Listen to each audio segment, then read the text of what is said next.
2020 미국 대선의 대장정이 종착점에 다다랐습니다. 현지 시각으로 3일 0시, 한국 시각으로 3일 오후 2시부터 시작된 미국 제46대 대통령 선거인단 현장 투표가 끝이 보이고 있는데요. 투표 결과에 따라 세계 경제는 물론 한국 경제에 어떤 영향을 미칠지 산업계의 관심이 집중되고 있습니다. 당선인 윤곽은 이르면 한국 시각 4일 오후 1시에 나올 거라 기대하고 있습니다. 하지만 올해 대선은 코로나19 유행 탓에 유권자들이 대거 사전 우편 투표를 선택하면서 개표가 늦어져 대선 결과가 나올 때까지 며칠이 걸릴 수도 있다고 내다보고 있습니다.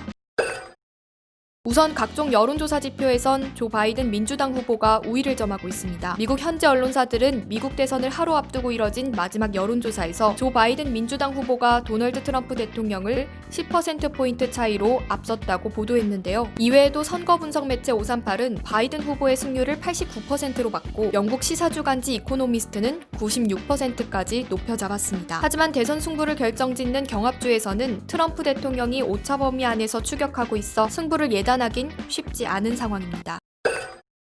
트럼프 대통령과 바이든 후보는 미국의 외교 안보 정책을 놓고 서로 판이한 해법을 제시하고 있습니다. 큰 틀에서 봤을 때 트럼프는 미국 우선주의에 따라 외교 안보 정책을 계속 추진할 것으로 예상되는데요. 한국에 대한 방위비 분담금 인상 압박과 반중 노선 참여에 대한 압박도 강화할 것으로 보입니다. 반면 바이든은 실무 협상을 토대로 비핵화 공동 목표를 추진하겠다고 밝혔습니다. 한일 공조는 물론 중국의 동참 추진을 위해 정상회담도 배제하지 않겠다 내세웠는데요. 중국 견제 기조는 트럼프와 비슷할 것으로 예상되지만 한국의 방위비 분담 문제는 동맹을 중시하는 바이든 특성상 트럼프보다 유연할 것으로 기대하고 있습니다.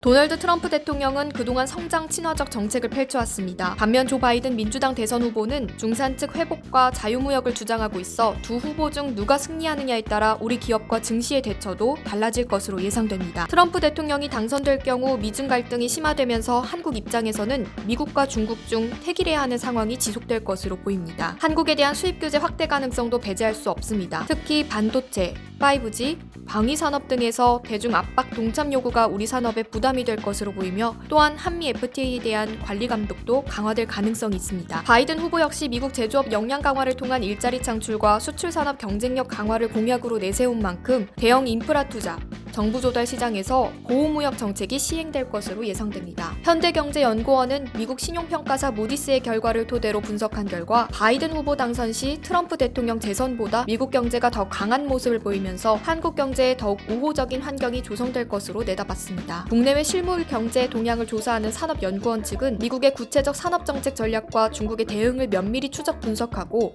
향후 우리나라의 산업정책 대응 방안 마련이 필요하다고 조언했는데요. 다만 트럼프 대통령과 조 바이든 후보 중 누가 당선되더라도 탈중국 가속화와 자국 중심주의 성향은 유지될 것으로 보입니다.